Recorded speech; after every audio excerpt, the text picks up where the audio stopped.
Let's open our Bibles to 1 Corinthians chapter 2. This will be the first passage this evening, 1 Corinthians chapter 2.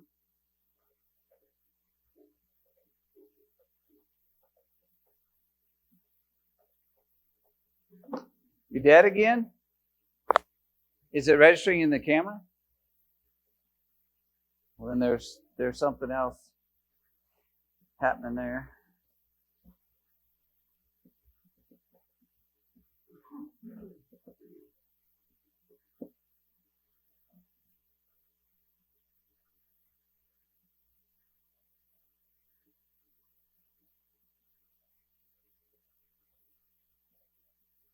And Clint, could I get you to lead us in prayer before we begin? Wise, merciful Heavenly Father, we come before you now, thanking you for this time we have to study from your word. Pray that you would help us to hear you, keep you first in our lives, and especially to focus on home and the family and the subject of Christian faith. Pray that you would help us to have wisdom as we look into your word, that it would guide us always, help us to apply what we learn and have courage to change our lives that we need to align with your word. And if you help us to do your will and never our own, we pray all these things in Jesus' name. Amen. All right, Charles, any better? Okay. All right, very good.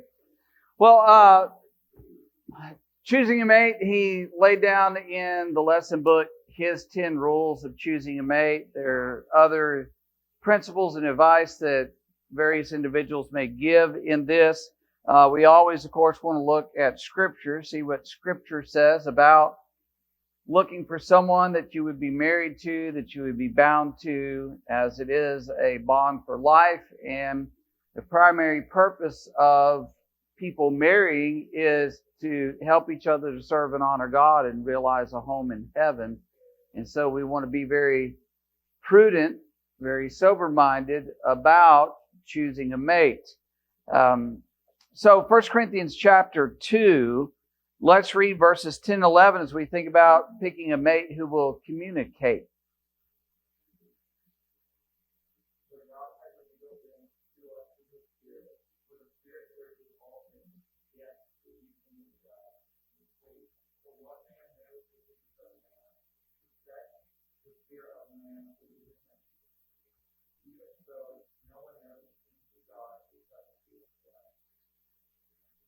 Okay, so what's the principle out of this?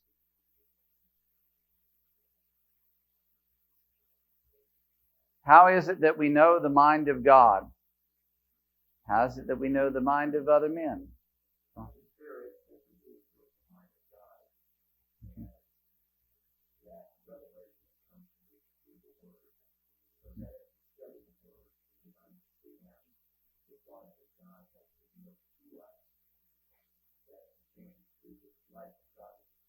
Right. And go ahead.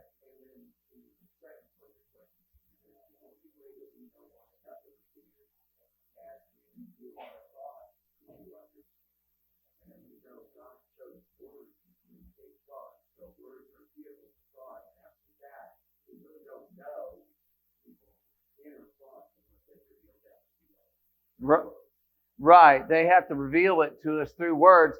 Now, I'll have to admit, sometimes what I'm thinking is written all over my face.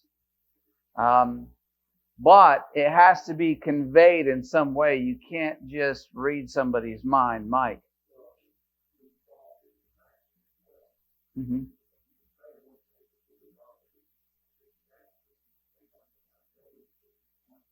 Right.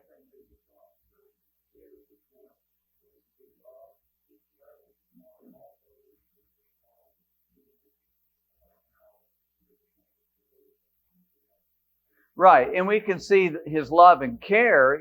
Paul cites this in Acts chapter 14. He did not leave himself without witness. He provided the rain, the food, the seasons, down through the years. And so there has to be some form of communication. To know God's will, we have to have His Word to understand that. And to understand another person, it has to be revealed to us. It has to be communicated in some way. And to truly understand them, it has to be communicated in their words to get their mind. And really the point is here, we can't read each other's minds, so we have to communicate. As husband and wife, we have to communicate with one another. Can that go awry? What are some ways that the communication, that's not good? Anger, wrath coming out. Anything else?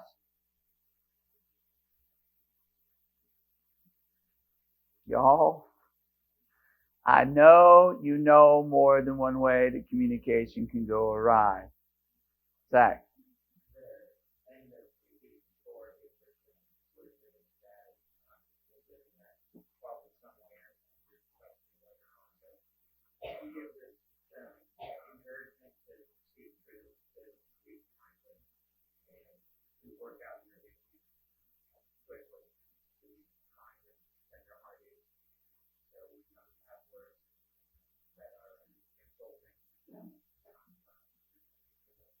Okay, there can be words that are not explosive in nature, but they're barbs that go between husband and wife. There are certain things we know that we can say to each other that really gets under our skin. So none of that. There are certain times where the husband and wife can be talking to each other and sarcasm is used, but it's in a fun way. It's you're teasing each other. But at other times when sarcasm is used, you're using it as a club against the other person. And that's not healthy. You want someone who's going to communicate and talk in the right way about the right things. Anything else? Tom, did you have something? Filter. Okay. So we should probably filter some of the things so we communicate in the right way, because we always want our speech to be seasoned with what? With salt. What does that mean? Okay, it needs to be for the good, for the benefit of the other. It needs to be, where they're ready to receive that. It needs to be good and helpful to them. We need to deal with each other gently and with respect. Peter talks about 1 Peter 3 verse 4, how the wife is to have a meek and quiet spirit, a gentle spirit to her. And in verse 7, it talks about the husband honoring his wife and dwelling with her with understanding. Guys can talk to each other in a way that's a little more rough, but speaking to our wives the way that we may be speaking to our male friends doesn't work. And so we need to be aware of that. Mike.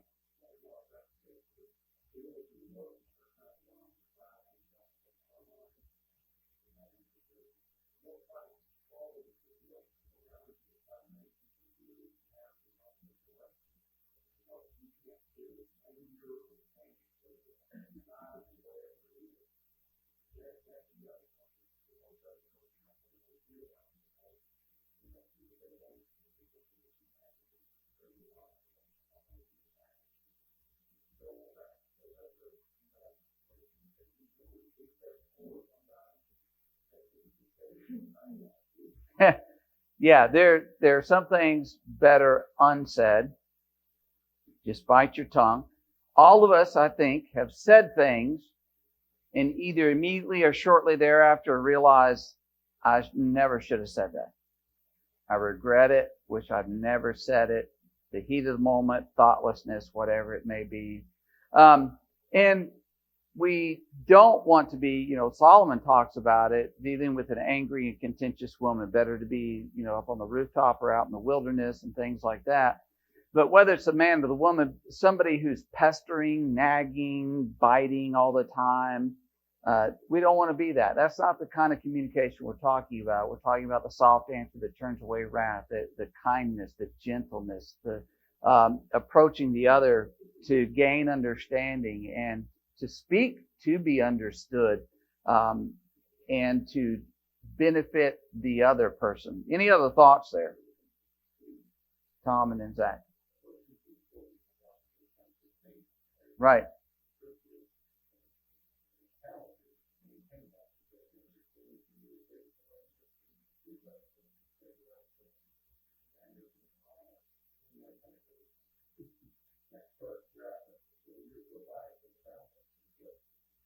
Right. And you know, there are some young couples, they back in the day, they could spend hours and hours and hours on the phone, just talking to each other about everything under the sun. Some of that is fine. Some of that is unhealthy. You don't need to be attached to each other from, you know, for 6 hours a day on the phone. But getting to know someone, giving time, Tom, to understand who this person is, and is this communication style the norm, or are they putting on a show for me to just try to win me over? Zach.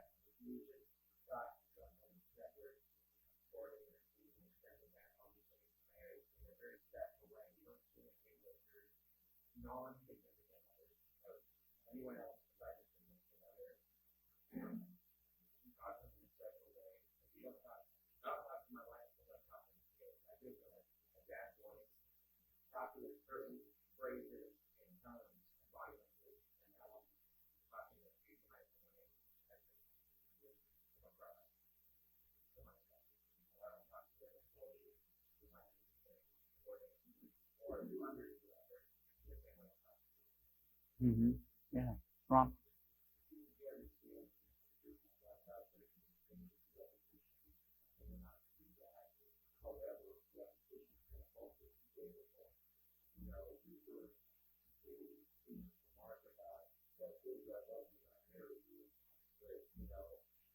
Hadn't changed.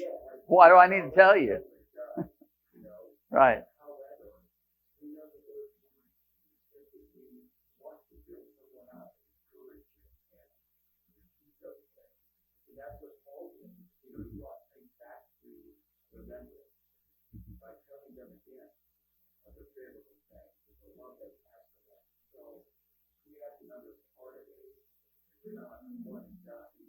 Right, right. And in growing and maturing and understanding the difference in when that's a healthy thing and when that's an unhealthy thing. Right. Where it builds up as opposed to discourages or tears down. Things like that. Yeah.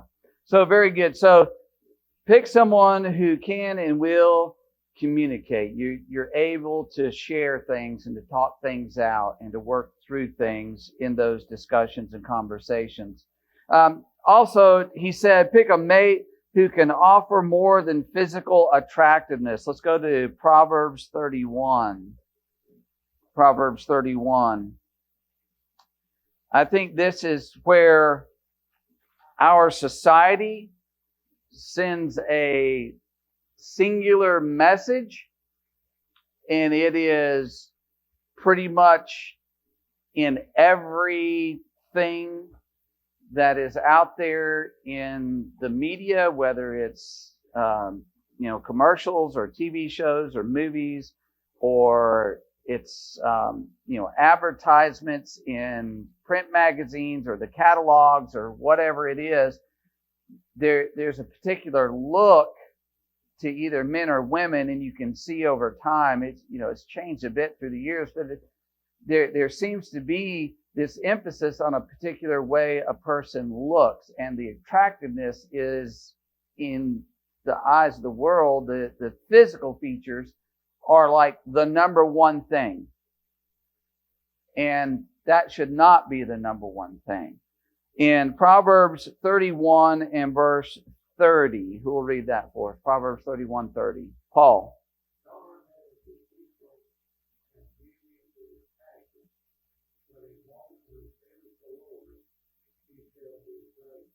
Okay.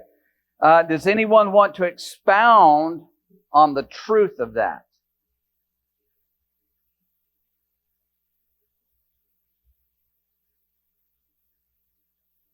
Carrie?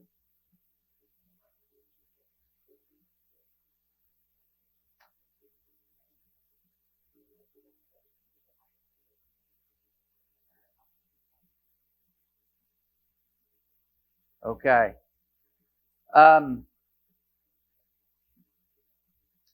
Does anyone know either a man or a woman who has aged gracefully and in their older years, now I don't want to define that, but in their older years, they are just as or more beautiful than they were when they were younger?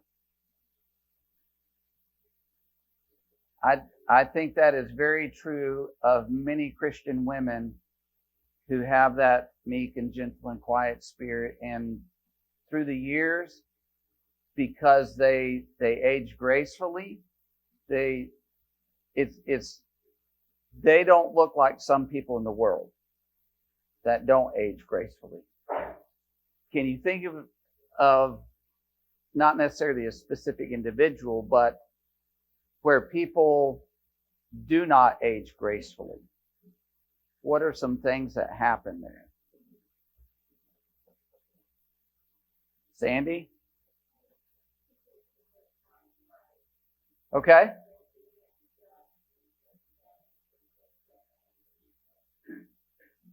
Yes, and one of the things I think of, used to see this, I think, more often than these days, but somebody who'd smoked all their life, there's a certain way that their face looked at smoking all those years. It had an impact on them.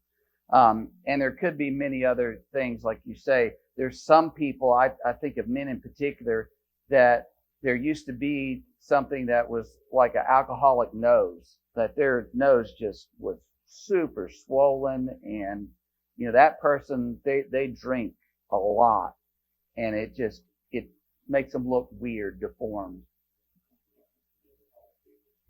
Pickled, yeah.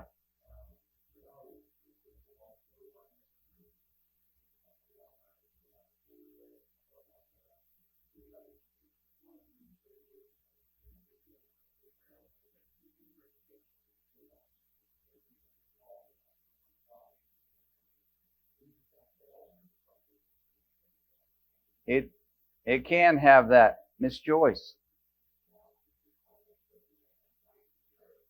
Okay.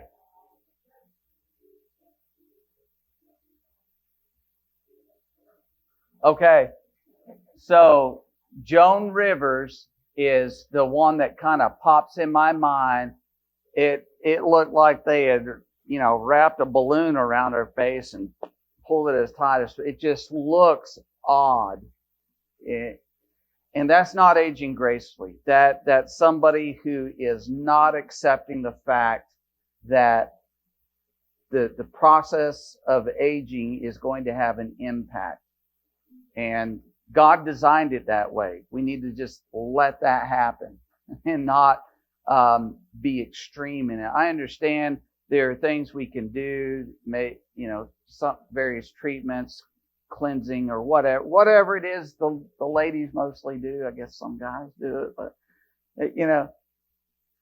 but to go to that extreme, look, it's passing. It's not always going to be there, and we need to embrace that. That's just a part of it.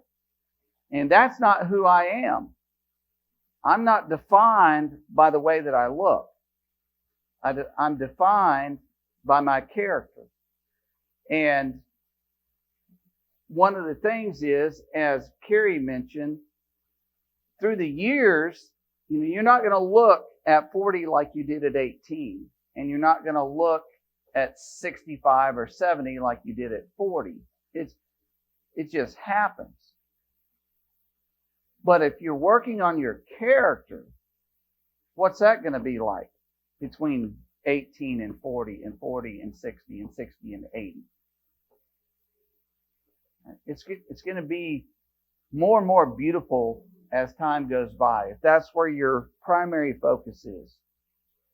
And so these things are passing, and that's one of the things he's driving at here, that pick a mate who can offer more than physical attractiveness. Clint, did you have something to add in there? Proverbs 16, verse 24. Proverbs 16,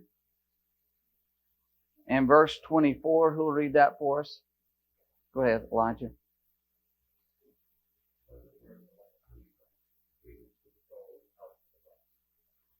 Okay. So, literally, someone can speak to you, talk to you, that mate that communicates in the right way and with kindness and encouraging words, that can help strengthen you. And that's who you want, that's going to be there for you over time, that helps to build you up. Those looks are not always going to be there, the same that they were. But that character, as it improves and it helps you, and those kind words, those encouraging words, are going to be a tremendous blessing that's far going to outweigh any physical type of features.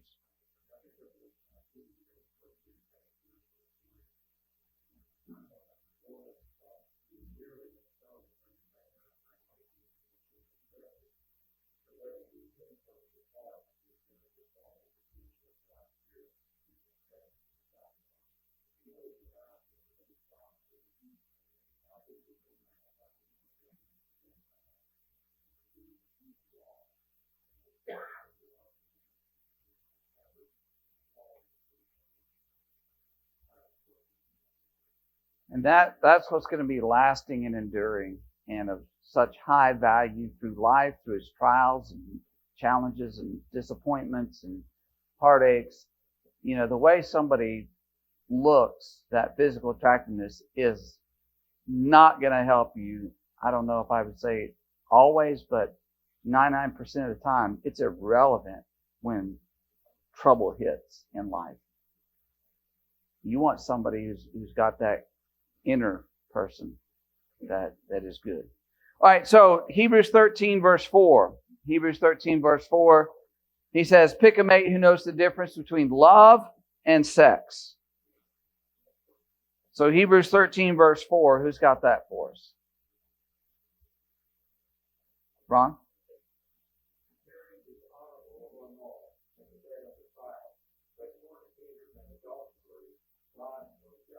Okay, so here, marriage, fornicators, adulterers, there's sex involved in all three of those. There's something beyond that action that he says people need to recognize, that there's a difference between love and sex, the act of sex. What is maybe an observation on the difference in those things?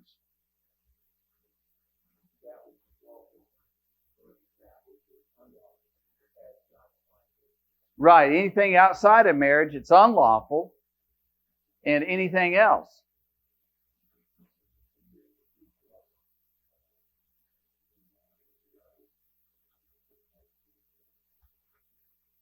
Okay. Ephesians chapter 5.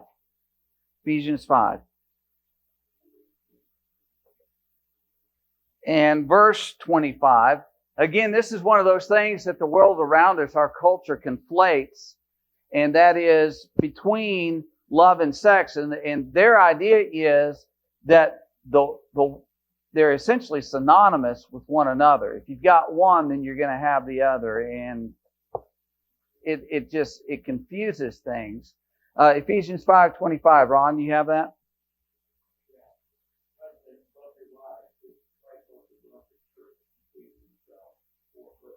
So what is love about, to Mike's point?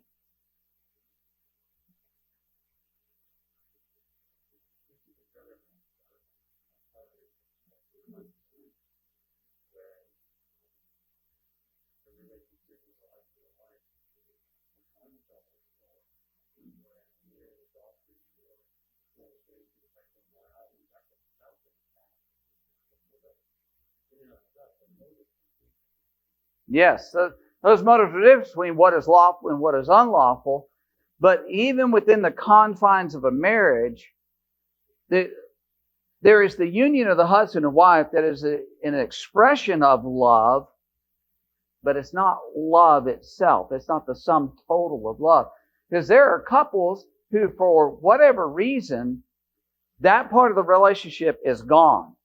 It's gone forever. Sometimes it's disease, sometimes it's accident.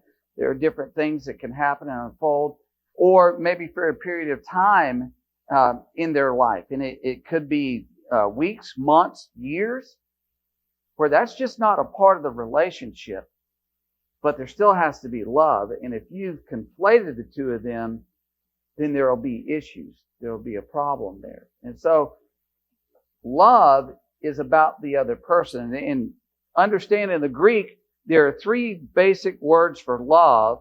One of them is the agape love, which is the idea I'm totally focused on the other, what's for their good, as Clint mentioned. There's the phileo love, that's the friendship love, that's the mutual thing, it's back and forth. And there's eros, it's all about me. It's what I get out of this. And so if you're taking the eros and you're mixing it up with these others, that's the wrong view of it. And so he says you need to have a mate that understands the difference between love and sex so that you can have a healthy relationship with each other. It's not all about the physical relationship. There's way more to marriage than that. Any other thoughts there? All right. Pick a mate who is a friend. Proverbs 18 and verse 24. Proverbs 18:24. Who's got that for us? Micah.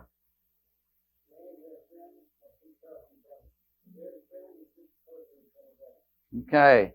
So you want a mate who is a friend. Any applications you can think of on that?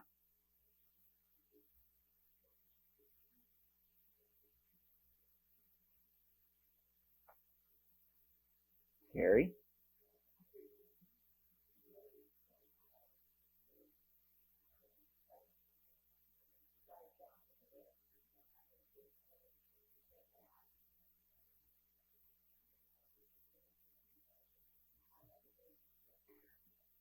What is it that makes somebody a friend? Just take it out of the context of marriage for a minute. What makes somebody a friend?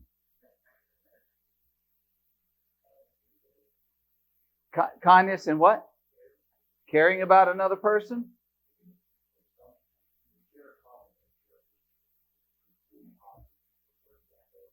Common interest. You could have hobbies, things like that. Could be even the field you work in. Maybe there's something shared in there, Mike.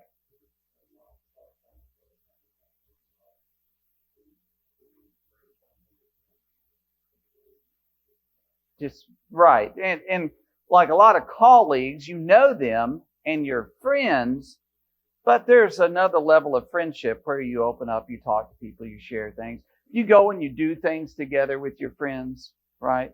You enjoy doing things together, even if it's not your thing. Maybe it's not a shared interest, but they say, hey, maybe the guy golfs and he says, come golfing with me. And she's like, okay, I'll go. I'll try it out. Maybe she likes it, maybe she doesn't. But friends will do those kinds of things with each other. They'll share it. They'll try new things with each other, new foods, new activities, whatever it may be, because they have this connection with each other. And they like to be around each other. Let's all admit it. And if you don't admit it, I'm going to question your honesty. There are people we don't like to be around. I don't want to be around. Some of those people may be family. I'm not saying immediate family, but could be extended family. But there's people, maybe people at work. I don't want to be around them. I want as little contact, interaction with that person as possible because we just don't mesh. Obviously, you don't want a spouse like that. You want somebody you mesh with, you get along with, you enjoy being around. And so pick a mate, as he says here, who's friends, because when you get married, you spend a lot of time together. Unless you're not in a healthy relationship or in a healthy way. You know, some men take jobs, it takes them away for 6 months at a time or whatever. That's not healthy. You do not want that. But you spend a lot of time together. You move in together, you're married, you're husband and wife, so you need to be friends with each other. All right. Proverbs 17:22 to wrap up this thought. Proverbs 17:22. Who's got that? Go ahead, Zach.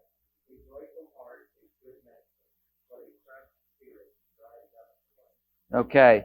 So you want someone, not that they're, bubbly all the time, but you want someone who has a little bit of joy to them. You want someone who's sour all the time. That can be, this broken spirit can be challenging. All right. Pick a mate who views marriage as permanent. Matthew 19:6. Who can quote that for us?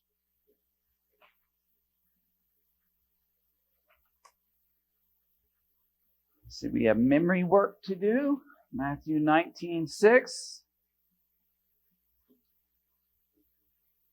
Paraphrase it. Josh?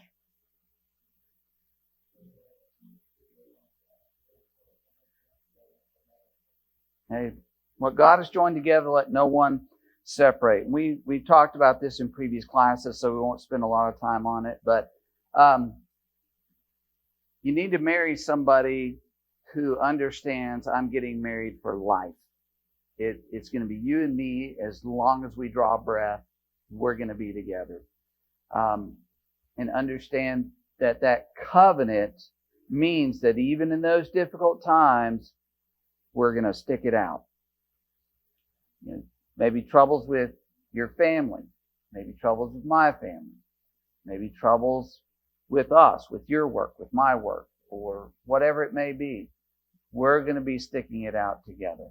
We're not going to bolt. We're not going to abandon each other. We're not going to say, well, this just isn't working for me anymore and I'm out of here.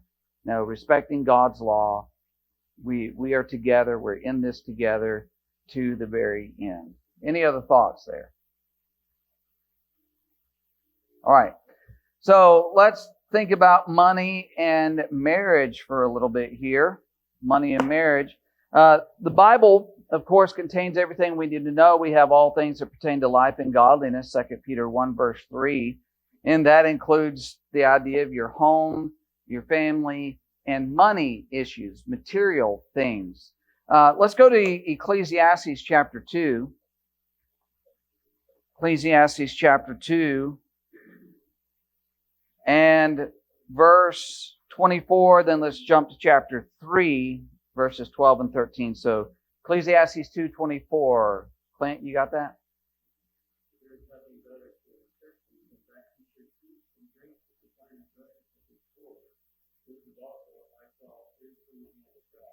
Okay.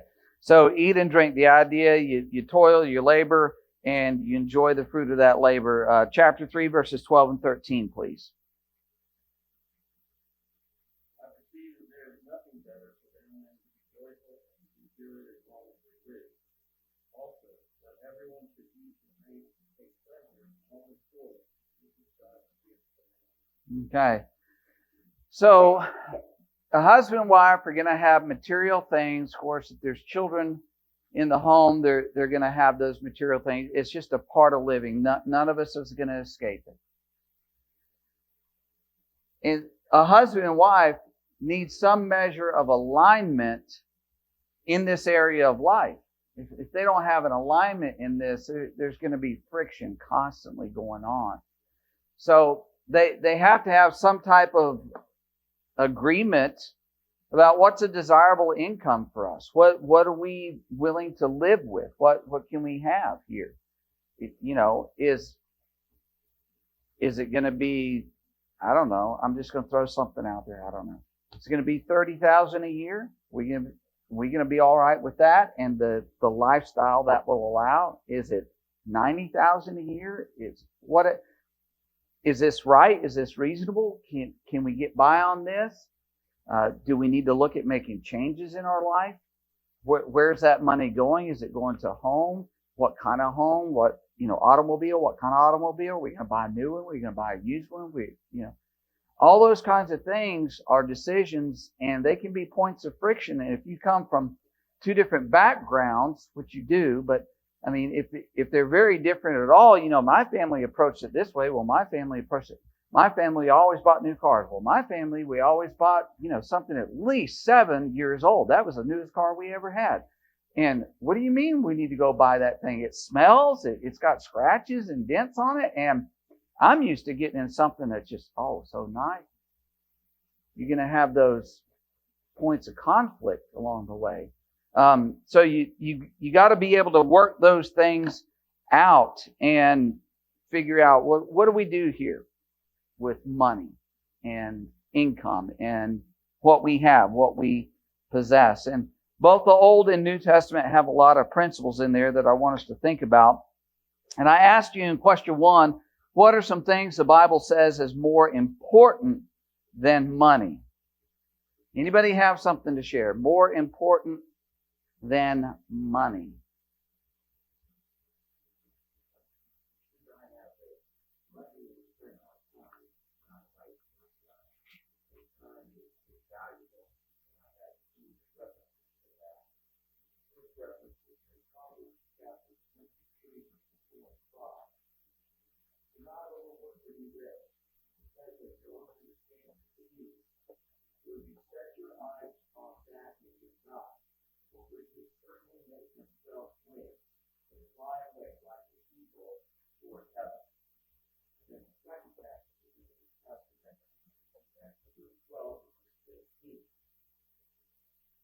And he said to them, take heed and beware of covetousness, for one's life is not consist with the abundance of the things he possesses.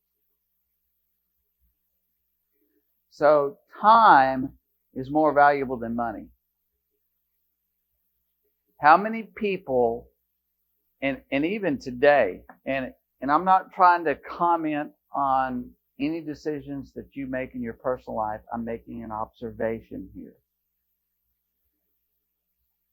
How much money do we spend as a society trying to hold on to the last few weeks or months of life? It is mind-boggling. When you know it is inevitable.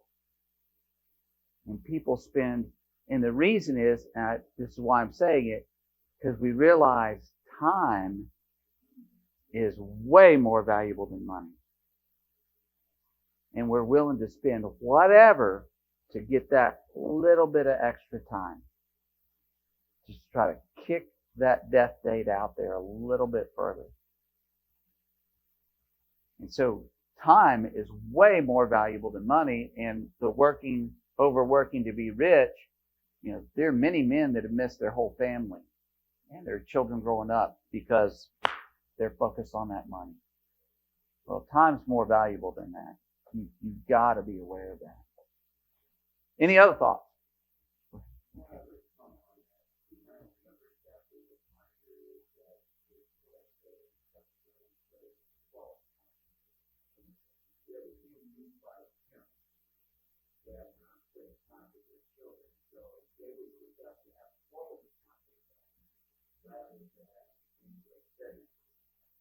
Yeah, I get an hour of quality time, and that's more important than 3 hours of us just hanging around the house. Yeah, ask your kids. ask your children. They'll tell you. Yeah, no, I want you around, Mom and Dad. Even if, I'm on this side of the room, you're on that side of the room, and I'm coloring in a book and you're watching TV, I'd rather you be here. Mike.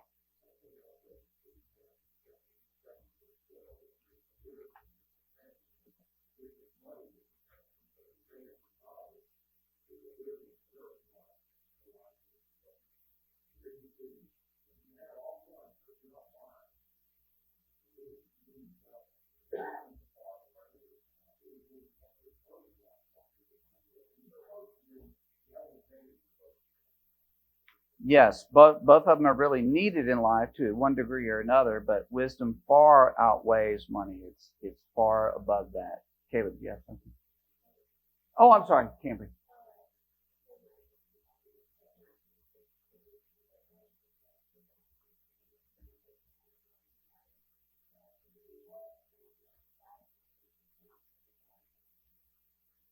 Okay.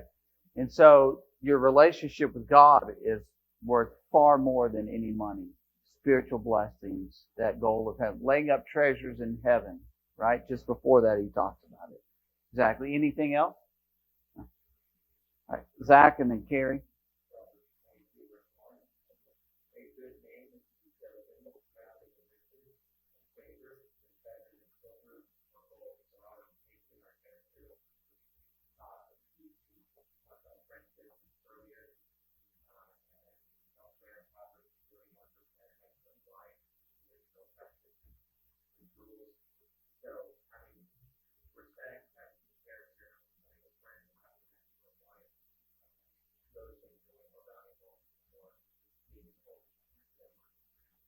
Okay. So Carrie, I'm going to get to you in just a second. You think about what just recently happened in Western North Carolina. The people who had friends were okay. There's plenty of people up there that had money. It didn't do anything for them. Even if they had the money, well, who's got the supplies? Well, all my friends got stuff, but I can't necessarily go buy that. But my friends will take care of me. I can go to their house, or they've got some food and whatnot. And yeah, friends are way more valuable than money. A good wife, priceless, right? Exactly. Carrie.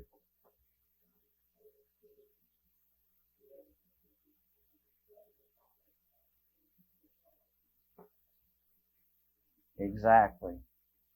Exactly. So the things of this world ultimately are vanity, right? Yeah. Any other thoughts there, Nancy?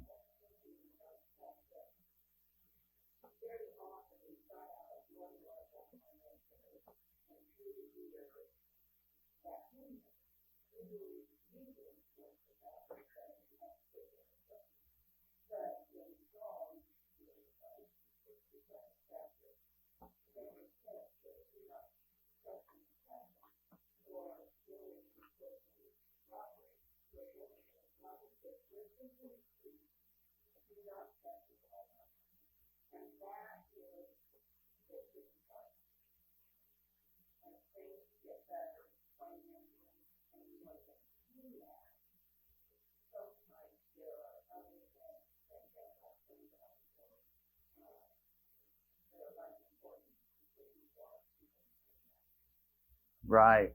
Right. Exactly. And thinking because your income level has gone up, and I'm not saying it's wrong to get a nicer home or a nicer car or stuff like that, but some people just, they like lose their mind and go all out. Um, Everyone here has probably known of people like this. I'm thinking of growing up over in Kannapolis, the neighbor across the street. They, he and his wife lived in the same home. I'm guessing like 60 years or more, and it was a modest home and everything.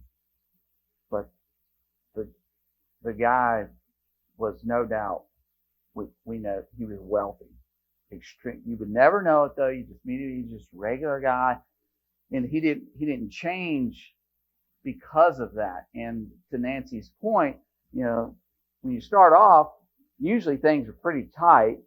And then over time, as you accumulate and you make good decisions and everything, things are more comfortable financially. You're not strapped all the time. And some people, they don't handle that properly. They're not satisfied. And so it can get out of control. But yes, to your point, it's having that contentment and being at ease and not setting your heart on those things. That's a blessing. Spiritual blessings overall in the Lord. Having a loving family, having good health. It's worth more than money.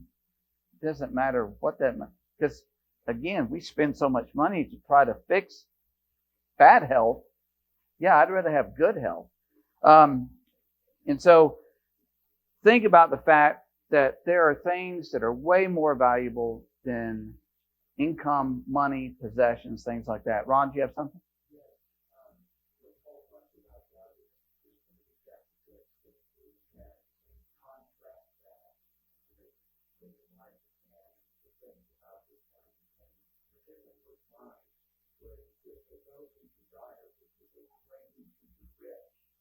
Mm-hmm.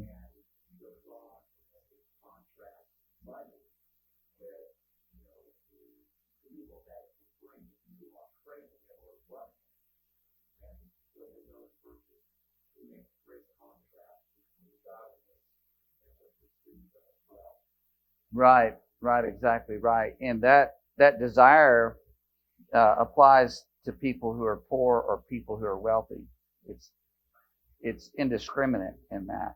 All right, so I did ask you. Let's go to 1 Timothy chapter 6. We'll read this. We'll think about it for the few minutes we have left and pick up right in here. 1 Timothy 6 verses 17 to 19. Who will read that for us? Micah, go ahead.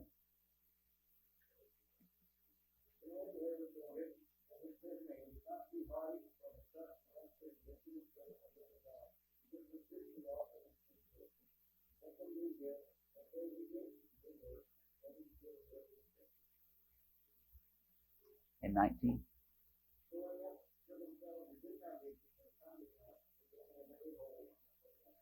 Okay.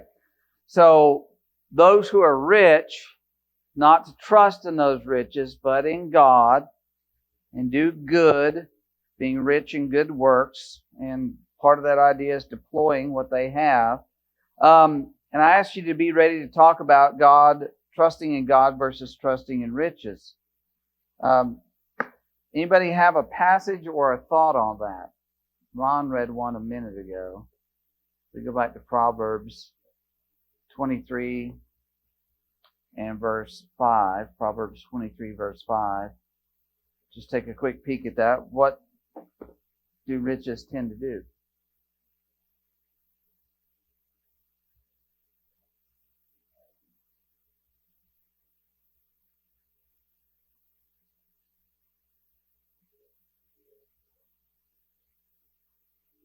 What do riches do?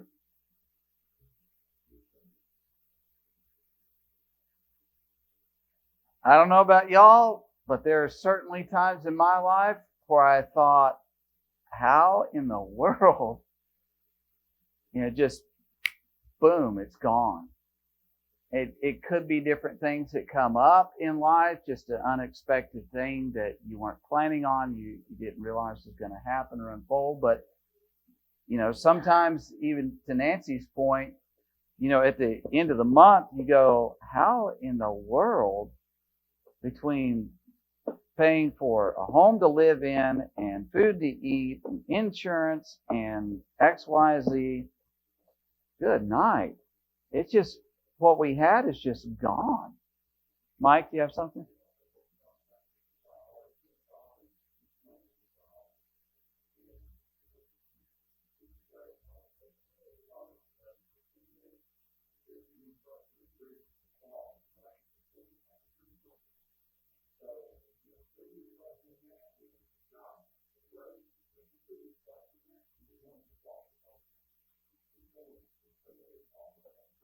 It could just be gone. Anybody owns a home and you have a new property tax assessment, it's like, what just happened? That's another $2,000-$3,000 out of my pocket this next year. How can they do? And there's things that are totally beyond your control. Why is it that gas is 3 times the price it used to be, or grocery bill now is 2.5 times what it used to be? It just flies away. So you can't trust in it. Can't. Nancy? Mm-hmm.